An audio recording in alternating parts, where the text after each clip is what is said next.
वैशिष्ट्य म्हणजे हे 11व्या शतकामध्ये बांधलेलं आहे. आणि हे जर तुम्ही वरती बघू शकता, वरपासून हे खालपर्यंत एकदम त्याच्या पायापर्यंत बेसपर्यंत पूर्ण एकाच दगडामध्ये कोरलेलं मंदिर आहे. जा जा पुढे जा.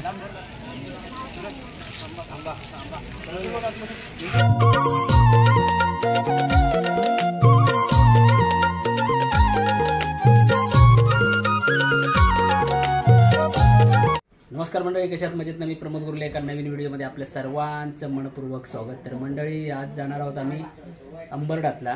तर आता बघूया, व्हिडिओ शेवटपर्यंत बघा. आता विक्रोळ स्टेशनला आहे आणि आता बघूया कोण कोण आहेत माझ्याबरोबर. बघा, तेजस, हा हर्ष आणि माझी बायको, असे आम्ही 4 जण मिळून चाललेलो आहोत. विक्रोळ स्टेशनला आहोत आत्ता. तर जाणार आहोत. व्हिडिओ शेवटपर्यंत बघा. चॅनलमध्ये नवीन असेल तर सबस्क्राईब करा. चला तर जाऊया. मंडळी, आम्ही अंबरनाथला चाललो आहे शिवमंदिरामध्ये. तर तिथे जाताना आम्हाला छत्रपती शिवाजी महाराजांची इथे प्रतिमा दिसते.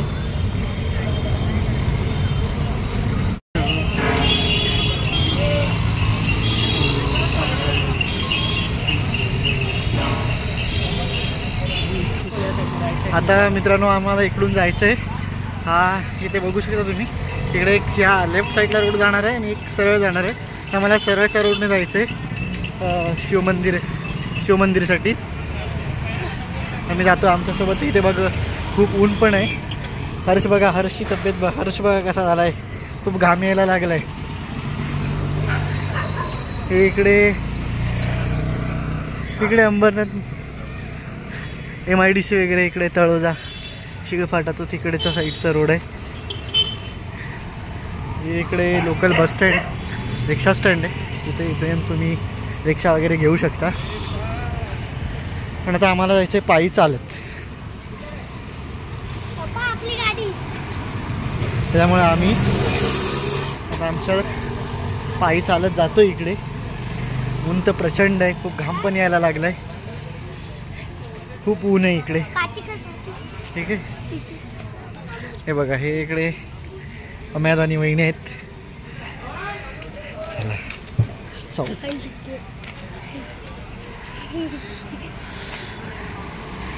रस्त्याला तशी गर्दी तर नाहीच आहे, कोण नाही इकडे. रिक्षा, ट्रॅफिक वगैरे काय नाही इकडे, सगळं शांत आहे.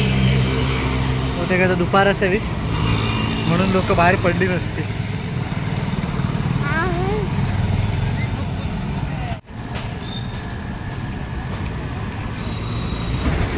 हे बघा, आता इथे एक सिग्नल आलं. इथून आपल्याला सरळ जायचं आहे शिवमंदिराकडे. इकडे एक रोड गेला, इकडे काय हा सरळ आहे. आपल्याला आता सरळ जायचं आहे. बघा, तेजस, हर्ष चालत आहे. इथून सरळ जायचं आहे. आम्ही आता इकडे चालत चाललो आहोत. तर आता 10 मिनिट जवळजवळ 10 मिनिटाचा प्रवास चालला आहे.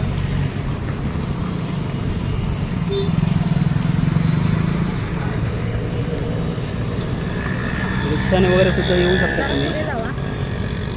फायनली आता आम्ही गेटजवळ पोचलेलो आहे. बघू शकता तुम्ही, हे त्याचा जवळ गेट आलेलं आहे. तुम्हाला आता इथे दिसेल का ना? हा दिसतंय. हे बघा, अंबरनाथचं शिवमंदिरचं गेट आहे हे.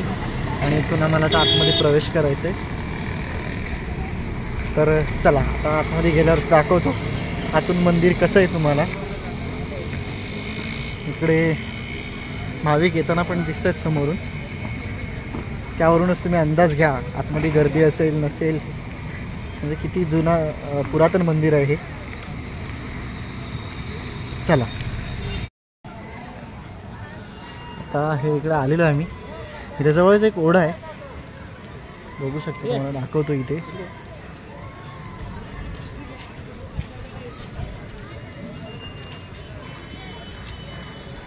तरी हे इथे असा होता मंदिर आहे. आतमध्ये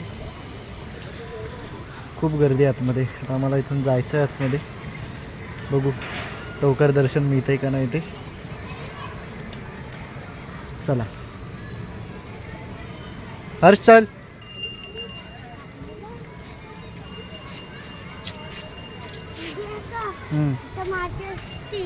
हो असतील.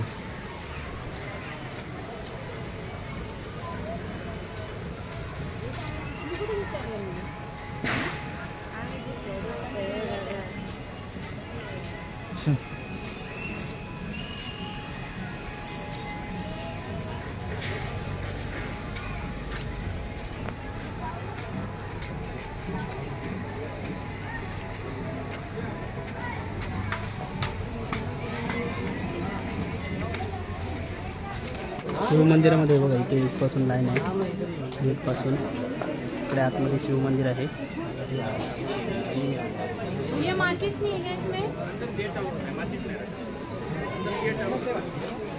बघूया किती वेळ लागतो आपल्याला. इथे बघा आपण आलेलो आहे, हे आर्किओलॉजिकल सर्वे ऑफ इंडियाचा ते बोर्ड पण आहे. आणि हे जे मंदिर आहे 11व्या शतकातलं आहे, शिलाहार राजाच्या काळातलं मंदिर आहे.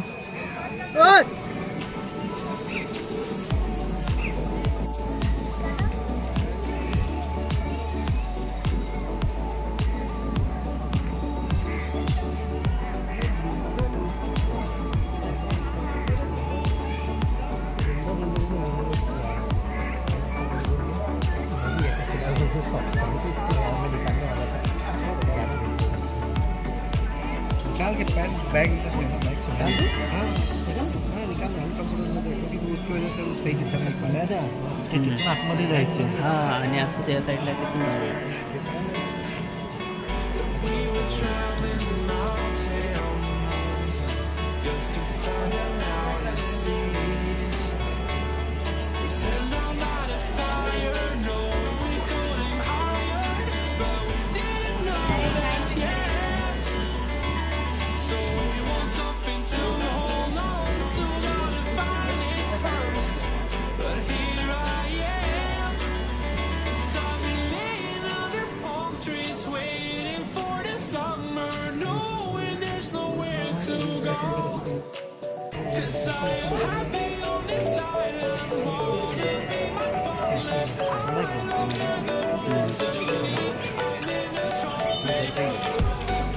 हे जे मंदिर आहे पूर्ण दगडामध्ये कोरलेलं आहे. एकाच दगडामध्ये कोरलेलं आहे. उधर से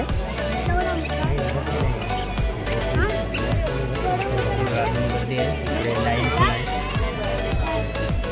तिथून मंदिराच्या आतमध्ये जायचं, दर्शन घेण्यासाठी तिथून जायचं.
पाणी पूर्ण गरम झालेलं आहे, त्यामुळे उन्हामुळे गरम होते, त्यामुळे ते पाणी टाकतात.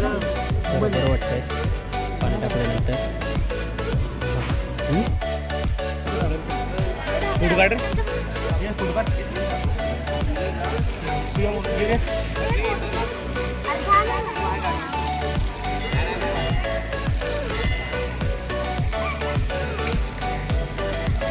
सुंदर.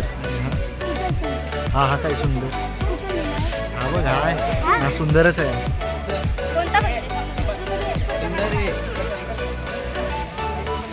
जा पुढे जा.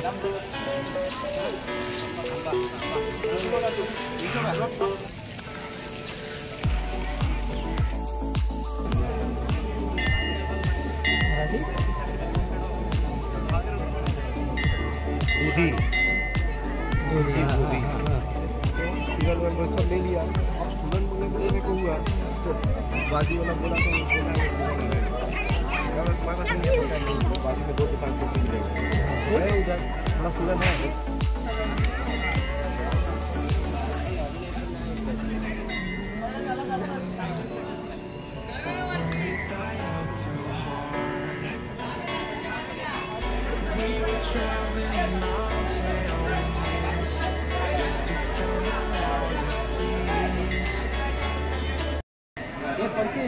सो तर मित्रांनो आता आमचं दर्शन घेऊन झालेलं आहे। बघू शकता इकडे एवढी मोठी लाईन आहे। आम्ही सुद्धा तिकडे एकदम इथून स्टार्टिंगला जो एंट्रन्स आहे तिथून असं फिरत फिरत फिरत गोल गोल फिरत साधारण एक अर्धा पाऊण तास तरी झाला लाईनमध्ये उभा राहून। इथे मग लाद्या पण खूप गरम आहेत। हे मध्ये मध्ये त्यांचे जे काही सेवक आहेत ते पाणी त्या पायांवरती आपलं सोडण्याचं काम करतात। आणि ही अशी लाईन इकडून एवढून फिरत येऊन आतमध्ये इथून हे जे इथं आता 2 बैलं उभे आहेत तिथून आतमध्ये जायला रस्ता आहे। आणि आतमध्ये खूप थोडं खाली आहे एकदम शंकराची पिंडी आहे तर आतमध्ये जायला मिळतं। आणि हे या मंदिराचं वैशिष्ट्य म्हणजे हे 11व्या शतकामध्ये बांधलेलं आहे। आणि हे जर तुम्ही वरती बघू शकता वरपासून हे खालपर्यंत एकदम त्याच्या पायापर्यंत बेसपर्यंत पूर्ण एकाच दगडामध्ये कोरलेलं मंदिर आहे। म्हणजे एकच पूर्ण मोठा दगड होता कातं होतं त्याला असं कोरीव काम करत करत करत त्याला पूर्ण मंदिराचं स्वरूप आलेलं आहे।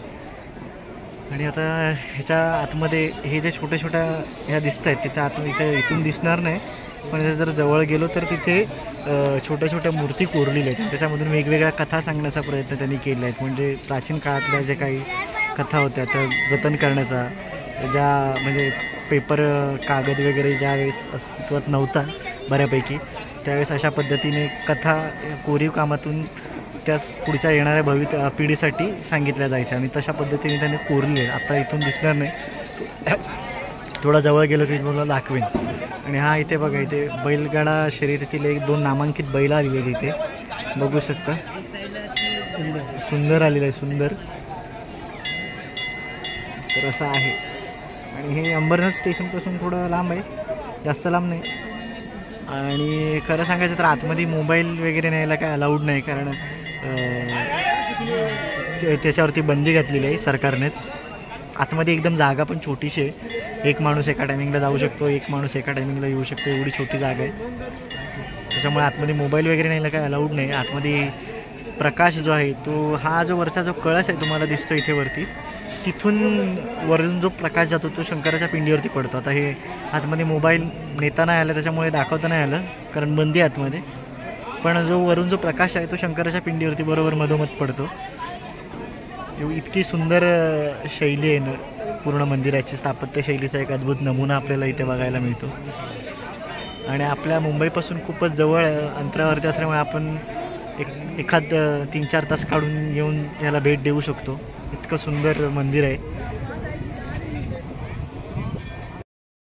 तर मगाशी मी जसं तुम्हाला सांगितलं की या मंदिराच्या ज्या बाहेरच्या साईडवरती बघा ह्या जसं आहेत ना हे इकडं कोरीव कामं केलेली आहे त्यांनी पण हे नुसतंच कोरीव काम नाही ह्याच्यातून ह्या काही कथा सांगितलेल्या आहेत। आता ह्या निश्चितपणे सांगता येणार नाही एवढा इतिहासाचा काही अभ्यास नाही पण साधारणतः ह्या कथा आहेत ह्या येणाऱ्या पिढीसाठी जतन करून ठेवलेल्या आहेत। आता हे बघा इकडे तुम्ही वरती पण बघू शकता इकडे पण ते सांगण्याचा त्यांनी प्रयत्न केलेला आहे।